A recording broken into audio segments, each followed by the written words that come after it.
Assalamualaikum warahmatullahi wabarakatuh.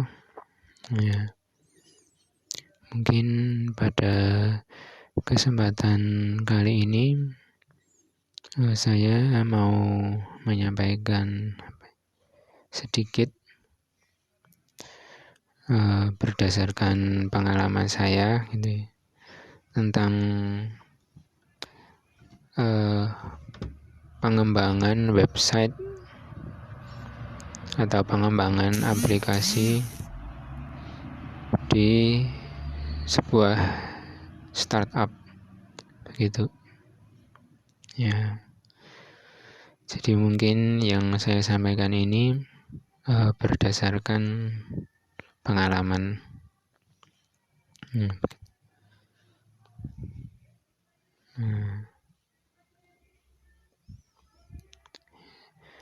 Ya. Jadi mungkin pada sebuah startup modern seperti kebanyakan saat ini, itu yang namanya website atau aplikasi itu adalah tulang punggung sebuah startup. Kenapa tulang punggung? Karena kalau website atau aplikasinya itu down, website atau aplikasinya itu error, begitu startupnya itu lumpuh. Sebagai contoh misalnya Bukalapak. Contoh, misalkan websitenya Bukalapak itu down selama sehari penuh. Jadi nggak bisa diakses selama sehari penuh. Nah itu ya sudah, lumpuh Bukalapak. Nggak akan ada interaksi apa-apa, nggak akan ada pembeli, penjual pun juga akan kehilangan kepercayaan. Jadi ketika websitenya itu down, sudah nggak bisa ngapa-ngapain gitu. Jadi ketika websitenya itu down, maka startup itu nanti lumpuh begitu. Jadi itulah mengapa website atau aplikasi itu ibaratnya menjadi tulang punggung dari sebuah startup. Nah, untuk selanjutnya, website atau aplikasi itu juga sangat mempengaruhi berjalannya sebuah startup. Kalau website atau aplikasinya bagus, pasti startupnya itu banyak diminati. Kalau website atau aplikasinya itu kurang bagus, pasti startupnya itu nanti juga tidak diminati oleh customer. Jadi website atau aplikasi itu sangat mempengaruhi perkembangan bisnis sebuah startup. Sebagai contoh mungkin, kita lagi mencari aplikasi di Play Store. Kalau aplikasinya itu bintang 2 atau bintang 3, pasti kita juga nggak akan mau make gitu. Kalau bintangnya itu hanya 2 atau 3. Jadi sebuah startup, sebesar apapun startupnya, sebesar apapun mungkin dana startupnya, kalau aplikasinya itu di Play Store cuma bintang 2 atau bintang 3 juga nggak akan ada yang make.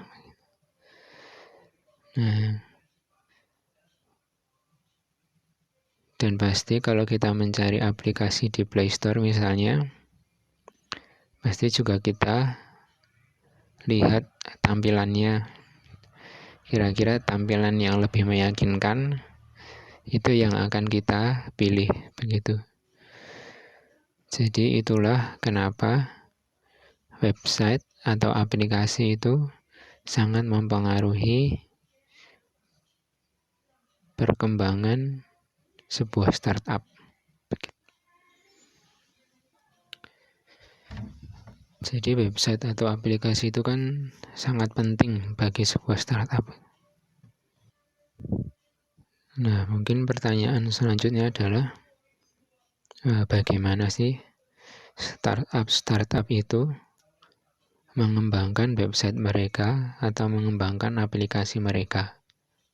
Nah, pada dasarnya ya, pengembangan website atau pengembangan aplikasi itu tidak sekali jadi, tidak bisa sekali jadi.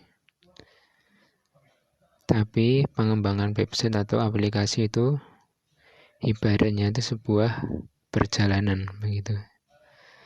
Jadi mungkin kalau misalkan orang bikin lukisan ya, itu kan sekali jadi. Kalau lukisannya sudah jadi ya sudah. Nah, tapi kalau pengembangan website atau aplikasi itu tidak bisa sekali jadi, tapi merupakan ya, kalau diibaratkan itu sebuah perjalanan ya. Sebuah proses, sebuah perjalanan. Jadi nggak bisa websitenya udah jadi atau ini udah selesai websitenya. Nah, menurut saya kurang tepat. Jadi pengembangan website itu ibaratnya sebuah perjalanan itu. Jadi akan berjalan terus. Tidak akan selesai, tapi merupakan sebuah perjalanan, sebuah proses yang terus-menerus. Begitu. Mungkin sebagai gambaran juga, misalnya saja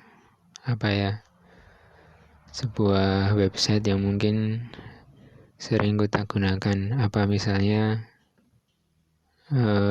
Instagram misalnya. Instagram dulu waktu pertama kali launching dengan Instagram saat ini itu pasti jauh berbeda. Dulu hanya begitu, nah sekarang sudah jauh lebih banyak fiturnya. Apakah Instagram akan berhenti di sini? Tentu saja tidak. Kedepannya Instagram juga akan berproses terus, akan berkembang terus, menyesuaikan dengan customer, menyesuaikan dengan keadaan. Jadi Instagram pun juga kedepannya pasti juga akan berkembang terus, akan berubah terus. Nah, itulah gambarannya bahwasanya pengembangan website atau pengembangan aplikasi itu sebuah perjalanan begitu. Itu contoh realnya begitu. Sama juga dengan aplikasi yang lain, misalnya WhatsApp, Telegram itu. WhatsApp sama Telegram itu sudah sangat bagus sekarang itu.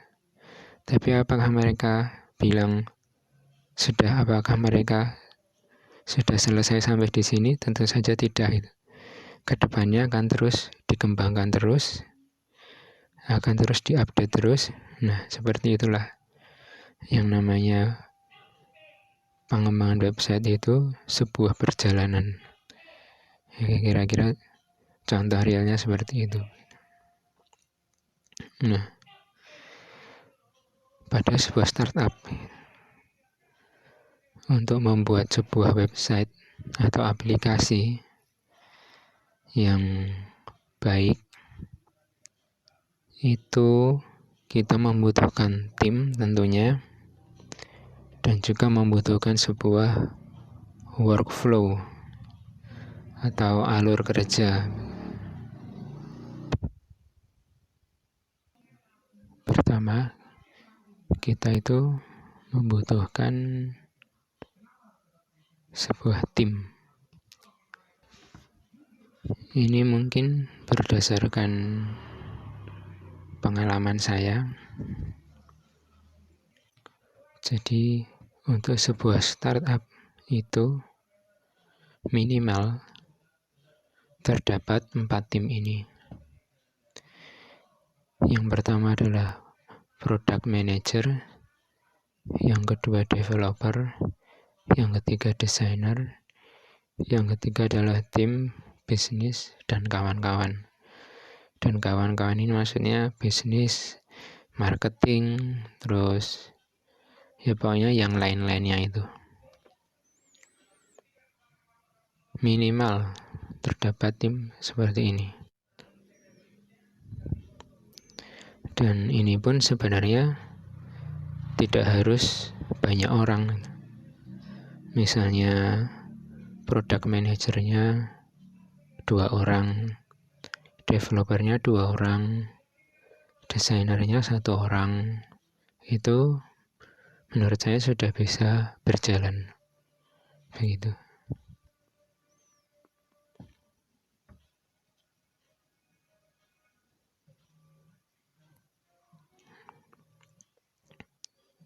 Nah,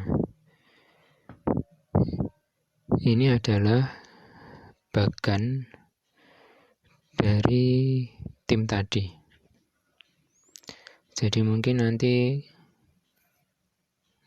di beberapa startup mungkin bisa berbeda-beda ya.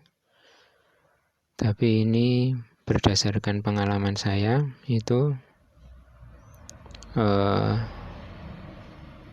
biasanya seperti ini. Tapi memungkinkan juga kalau startup itu memiliki bagian yang berbeda-beda, ya bisa saja. Tapi menurut saya basicnya itu seperti ini. Jadi PM itu product manager, designer, developer, dan bisnis. Jadi tugas dari sebuah PM atau product manager itu adalah menjadi penghubung antar tim-tim yang lain. Dia yang memanage, mengkomunikasikan antara tim yang satu dengan tim yang lain. Begitu. Yang PM ini juga dia berfungsi sebagai pusat komunikasi. Jadi kalau misalkan desainer mau berkomunikasi dengan developer, itu baiknya itu melalui PM. Begitu juga misalnya developer ingin berkomunikasi dengan tim bisnis, itu baiknya melalui PM. Jadi PM itu ibaratnya menjadi komunikator, begitu. Menjadi pusat komunikasi antar tim. Begitu. Nah, tugas PM itu juga ada banyak sebenarnya. Nah, product manager atau PM. Pertama tuh PM itu memanage workflow-nya. Yang kedua, memanage fitur. Memanage fitur itu maksudnya, kita mau bikin fitur ini, kita mau bikin fitur ABC. Misalkan bulan ini kita mau bikin fitur A, bulan depan kita mau bikin fitur B dan C, bulan depannya lagi fitur D. Contohnya seperti itu misalkan. Yang ketiga itu memanage timeline. Kira-kira nanti fitur A ini mau dirilis kapan, fitur B mau dirilis kapan, kira-kira fitur A ini selesai di develop kapan, terus bisa bisa dirilis kapan dan seterusnya begitu. Nah, lalu yang keempat, sebagai pusat komunikasi seperti yang saya sampaikan tadi. Yang kelima itu, PM itu juga memantau metrik dan memantau feedback dari user. Oh, misalnya di website kita ini tuh feedback dari usernya gimana? Oh, misalkan user ini kesulitan ketika membayar. Nah, itu kan PM itu melihat feedback dari user itu seperti apa.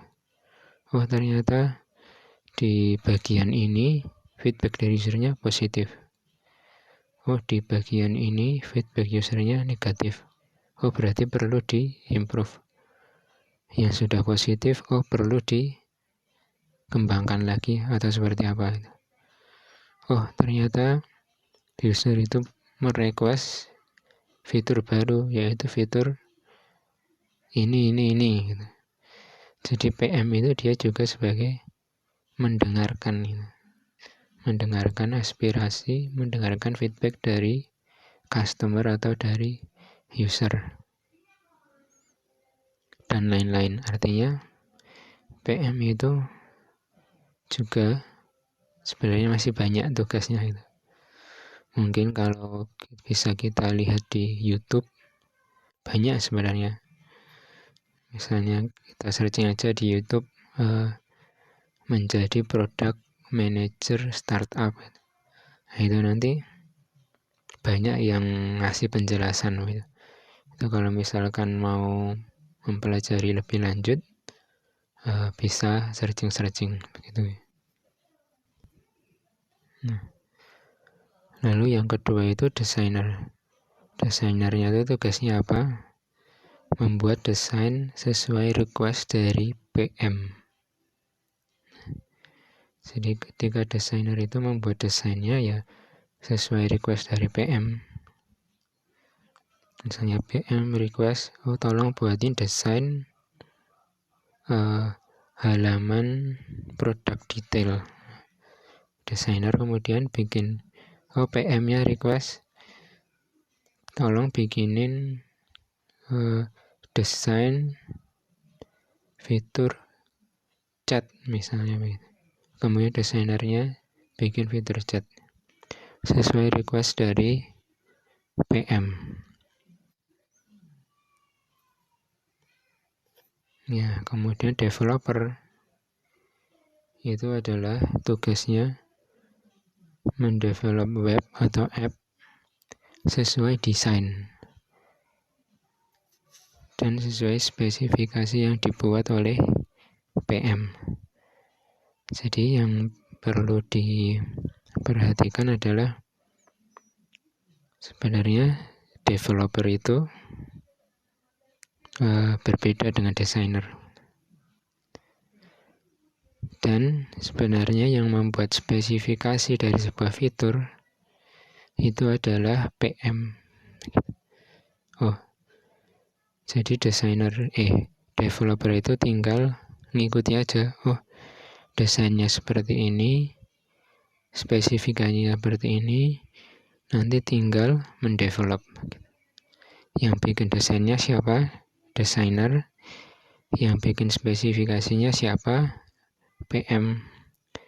Jadi developer itu sebenarnya tugasnya hanya membuat kode atau mendevelop website sesuai dengan desain dan spesifikasi yang dibuat oleh PM atau product manager. Jadi spesifikasi dari sebuah fitur atau sebuah website itu sebenarnya yang menentukan adalah sebuah product manager itu.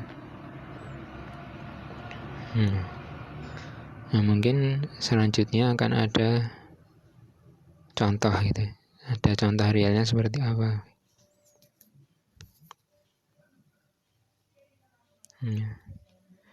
Kalau tim bisnis ini untuk financial, marketing, dan lain-lain, mungkin ini tidak akan saya bahas. Nah, Kemudian workflow. Workflow itu alur kerja. Alur kerja untuk membuat sebuah website atau aplikasi yang baik. Nah, untuk membuat sebuah website atau aplikasi itu biasanya dimulai dari PM. Jadi workflow-nya itu dimulai dari PM, Product Manager. Misalnya, PM memberikan ide fitur baru. Misalnya PM inisiatif mau menambahkan fitur baru, fitur ABC misalnya. Jadi ini beberapa hal yang bisa dilakukan PM itu seperti ini. Kemudian jadi workflow-nya itu dimulai dari sini. Kemudian jadi PM itu bisa memberikan ide baru. PM bisa menganalisis kompetitor yang sejenis, lalu memikirkan fitur apa yang akan diadopsi. Aplikasi misalnya PM Bukalapak, Product Manager Bukalapak, dia akan melihat, di Tokopedia itu ada fitur apa yang bisa diadopsi di sini. Itu kan sejenis ya, Bukalapak, Tokopedia, Shopee itu kan sejenis kompetitor.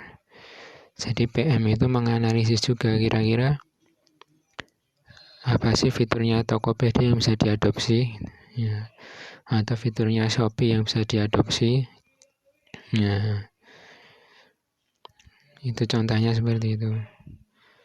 Lalu PM itu juga bisa mendapat feedback negatif dari user lalu memberikan solusi. Jadi misalkan, ternyata fitur ini itu mendapatkan feedback negatif dari user. Kemudian PM memberikan, tugas PM adalah memberikan solusi. Gimana ini solusinya itu kok? Fitur ini kok dapat feedback negatif dari user. Nah, begitu. Nah, lalu PM itu juga menganalisis kenapa fitur itu nggak diminati. Kenapa fitur ini nggak diminati? Kenapa fitur ini diminati? Apa yang bisa ditambah? Apa yang bisa dikurangi? Apa yang bisa diupdate, apa yang bisa ditingkatkan, begitu. Itu kira-kira yang dilakukan PM itu seperti itu. Dan juga PM itu tentunya juga pasti membuat fitur itu sesuai dengan kebutuhan dan keinginan user. Ternyata usernya itu butuh fitur ini. Nah, itu PM itu yang menginisiasi. Nah, setelah ini tadi, ini sebenarnya masih banyak lagi yang bisa dilakukan oleh PM. Nah, semua ini tadi itu adalah awal mula dari sebuah workflow gitu.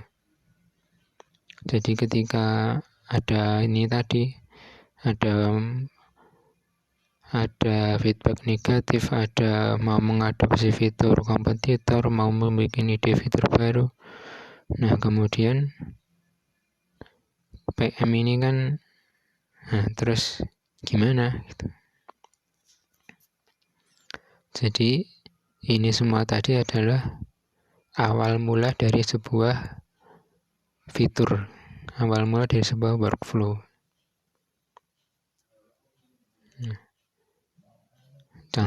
Ini contoh realnya. Misalkan PM ini ingin membuat fitur baru. Ini contoh. Nah, kemudian PM-nya tuh ngapain? Pertama adalah tim PM itu akan membuat detail dari fitur baru tersebut. Jadi tim PM itu tentunya beberapa orang itu akan brainstorming kira-kira fitur barunya tersebut itu mau seperti apa. Nah, setelah dan itu harus detail. Misalnya PM mau membuat fitur chat misalnya, supaya user itu bisa chatting satu sama lain misalnya. Nah, itu harus detail sekali. Misalkan chatnya itu nanti mau ditaruh di mana, apakah ditaruh di menu atau ditaruh melayang di pojok kanan bawah, terus nanti tampilannya itu seperti apa, apakah satu-satu, apakah grup, apakah gimana gitu. Terus kira-kira chatnya nanti itu bisa apa aja, apa bisa ngirim gambar atau enggak, atau bisa ngirim stiker atau enggak. Terus nanti di chatnya itu statusnya apa aja, apa cuma send, apa delivered, apakah ditunjukkan waktu pengirimannya atau tidak, apakah ada fitur edit atau tidak, apakah ada fitur unsend atau tidak, butuh atau tidak. Jadi harus benar-benar detail, harus sangat detail seperti itu. Itu contohnya. Nah, setelah membuat detail dari fitur tersebut, kemudian PM tersebut memvalidasi apakah benar fitur tersebut nanti akan diminati oleh user dan akan berdampak baik pada user. Nah, validasi ini bisa dilakukan dengan survei sederhana. Kita wawancari beberapa user atau beberapa customer, kita wawancarai begitu. Bagus nggak kalau misalkan kita mau bikin fitur ini, nah misalnya begitu. Atau bisa juga kita membuat kuesioner kepada beberapa user, itu bisa juga pakai Google Form gitu. Atau sebenarnya banyak metode untuk mensurvei begitu. Melakukan survei atau melakukan riset sederhana, benar nggak kira-kira fitur ini nanti bakal diminati atau user dan juga bakal berdampak baik pada user. Nah, kenapa validasi ini perlu? Nah, ya. Karena adalah jangan sampai kita membuat fitur itu ternyata tidak diminati atau atau justru jangan sampai kita membuat fitur ternyata malah berdampak negatif pada user itu nanti kan cuma kita akan rugi biaya, rugi waktu, rugi tenaga gitu. Jadi kalau kita membuat fitur itu kok ternyata tidak divalidasi gitu, dan ternyata itu tidak diminati user atau justru berdampak negatif pada user, nah itu nanti kan kita rugi waktu, rugi biaya, rugi tenaga. Nah begitu. Jadi itulah perlunya kenapa perlu validasi begitu. Nah, setelah validasi oh ternyata fitur ini memang diminati user, ternyata fitur ini memang disenangi user gitu dari hasil survei. Dan kemudian PM itu, setelah itu PM membuat sketsa. Kira-kira nanti tampilannya itu seperti ini. Sketsa kasar aja nggak apa-apa. Kira-kira tampilannya itu bakal seperti ini. Nah, begitu. Nah, selanjutnya setelah PM tadi membuat sketsa kasar, nah, kemudian PM nanti akan discuss atau berdiskusi dengan tim desain dan tim developer. Jadi diskusi antara 3 tim ini. Kira-kira possible nggak fitur ini itu buat di develop? Jangan-jangan kita membuat fitur yang canggih, tapi ternyata itu tuh sangat sulit untuk di develop, atau bahkan hampir tidak mungkin untuk di develop misalnya begitu. Nah, itulah kenapa kita butuh diskusi. Lalu kita bisa juga diskusi kira-kira berapa lama waktunya untuk mendevelop fitur ini. Ada concern nggak baik dari tim desain atau dari tim developer, ada concern nggak? Lalu ada usulan nggak dari tim desain atau developer itu? Ada usulan nggak? Nah, itulah kenapa perlu diskusi dengan tim desain dan tim developer.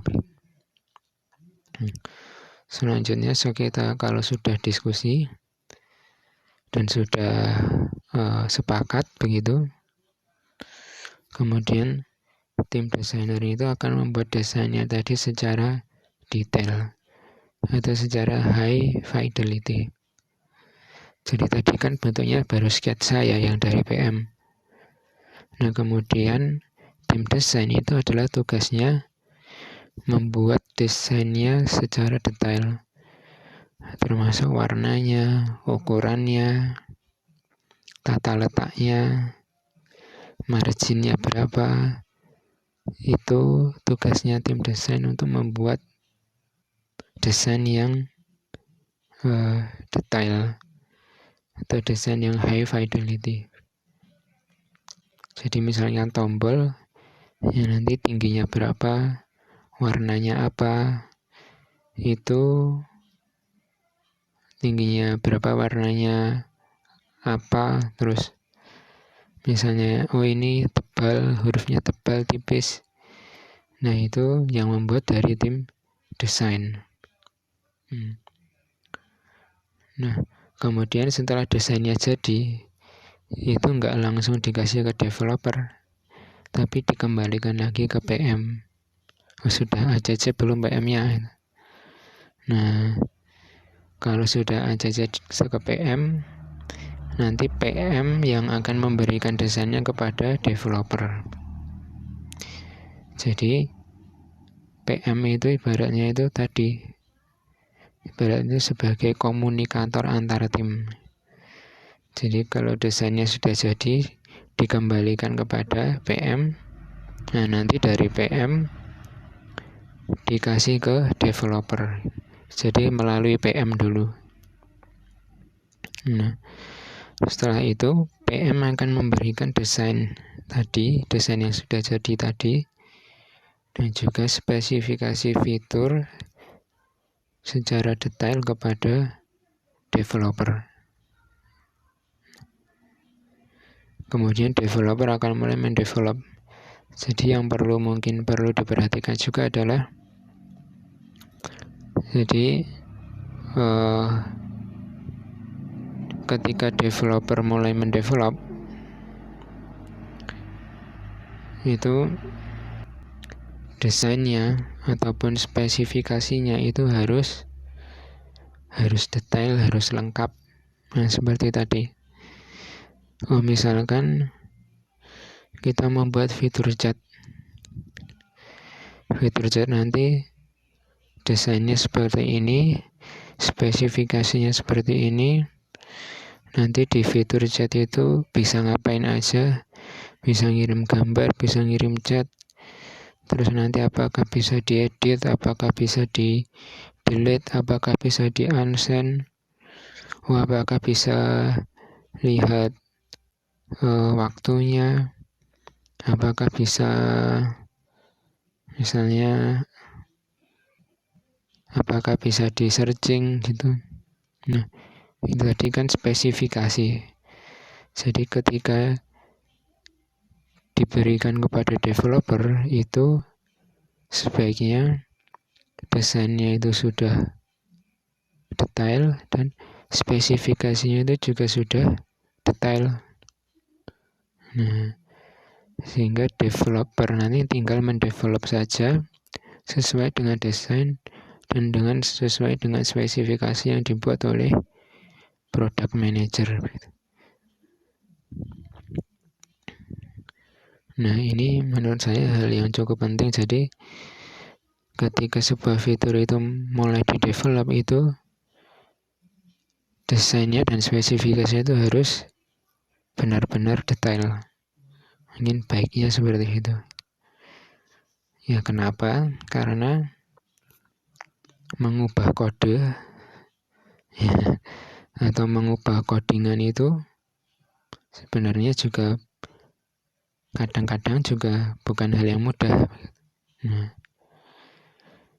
karena mengubah kode atau mengubah codingan itu bukan hal yang mudah, maka dari itu sebelum mulai mendevelop itu sebaiknya harus detail dulu. Desainnya seperti ini, fiturnya seperti ini harus didetailkan dulu. Nah, supaya nanti developmentnya itu juga berjalan dengan lancar begitu.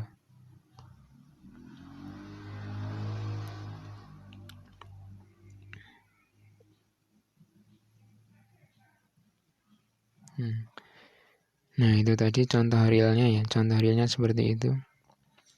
Nah, lalu terus gimana lagi? Nah, itu tadi berjalan terus-menerus. Tadi misalkan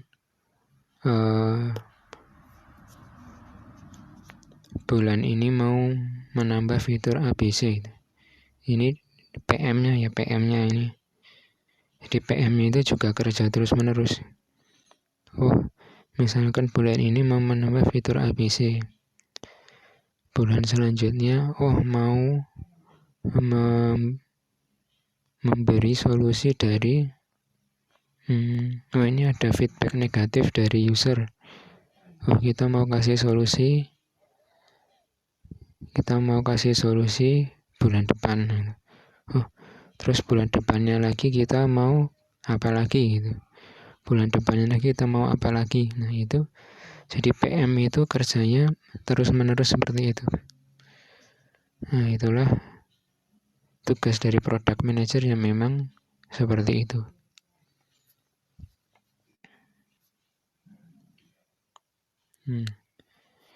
Selanjutnya adalah masalah tentang timeline.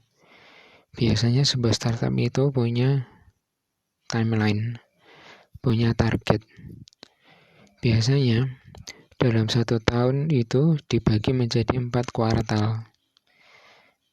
Q1, Q2, Q3, Q4. Masing-masing 3 bulan. Jadi ini biasanya startup itu seperti itu. Mereka membuat target itu beberapa bulan ke depan. Misalnya Q1 ini kita punya target apa? Misalnya kita punya target customer-nya 100 orang. Transaksinya mencapai 5 juta. Terus apalagi? Kita merilis fitur ABC. Itu target Q1. Nanti Q2 itu kita punya target customer-nya 1000 orang. Kemudian total transaksinya misalnya 10 juta. Terus kita bisa merilis fitur CDE gitu. Jadi biasanya startup itu dia memiliki target-target beberapa bulan ke depan seperti itu. Dan masing-masing target nanti dia istilahnya itu OKR, Objective Key Result. Jadi misalkan dalam 3 bulan ini OKR-nya apa? Targetnya apa? Misalnya kita menambah 1000 customer. Kita transaksinya totalnya mencapai 10 juta, misalnya seperti itu. Nah, itu biasanya namanya OKR, Objective Key Result. Tapi mungkin untuk kesempatan ini yang bisa saya sampaikan mungkin sampai sini dulu. Ya mungkin ke depannya, mungkin setelah ini saya bisa memberikan materi kira-kira khusus untuk tim developer sendiri itu baiknya seperti apa. Khusus untuk internal tim developer sendiri baiknya seperti apa, begitu ya. Mungkin di kesempatan selanjutnya. Nah, kemudian mungkin untuk Herbali sendiri, kalau saya tanyakan kemarin, ingin dikembangkan menjadi startup seperti Sosiola, Hijab gitu ya. Nah, menurut saya mulai dari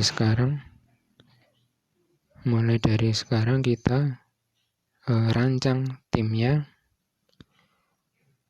mulai bisa dibentuk timnya, dan mulai bisa dirancang workflow-nya seperti apa. Kalau misalkan sudah ada orang-orangnya, ya kita assign aja gitu. Oh, siapa yang mau jadi product manager? Siapa aja gitu. Mungkin beberapa orang. Siapa yang mau jadi bagian finance? Siapa yang mau jadi bagian marketing gitu. Terutama bagian product manager ini harus ada gitu. Kemudian untuk desainer dan developer, ini saran saya sudah mulai memikirkan untuk meng-hire desainer dan developer yang full time. Jadi yang permanen employee. Jadi yang pegawai tetap. Kalau saya kemarin kan freelance ya. Nah, jadi saran saya untuk Herbali mungkin bisa mulai membangun tim dulu. Terutama adalah product manager, developer, dan desainer. Jadi harus mulai untuk meng-hire desainer dan developer untuk bekerja secara full time gitu. Karena desainer dan developer ini mereka pasti kerja gitu. Nggak akan gabut gitu. Dan mereka pasti ada kerjaan gitu. Setelah membangun tim, ya kita mulai workflow-nya yang seperti startup yang lain. Begitu. Dan sebenarnya website yang sudah ada sekarang, yang kemarin, yang e-commerce dan yang konseling, itu saya rasa sebenarnya itu tuh sudah berani gitu, kalau mau dirilis atau mau diuji coba dulu secara terbatas untuk beberapa orang, itu sebenarnya sudah berani. Jadi saran saya seperti itu. Jadi ya nggak apa-apa, coba aja dirilis website yang sudah ada itu, e-commerce dan yang konseling. Kemudian kita mulai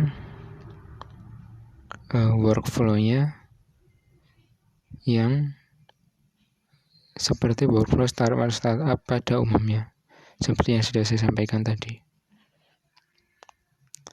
Ya karena memang ya startup di mana-mana dia juga seperti itu. Jadi menurut saya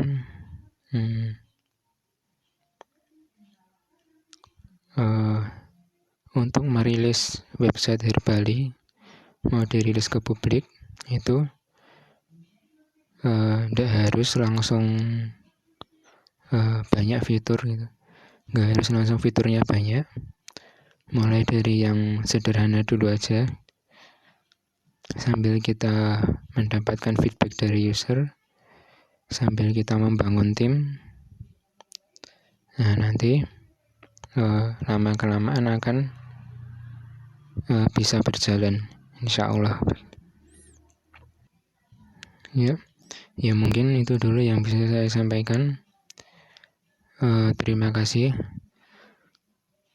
Assalamualaikum warahmatullahi wabarakatuh.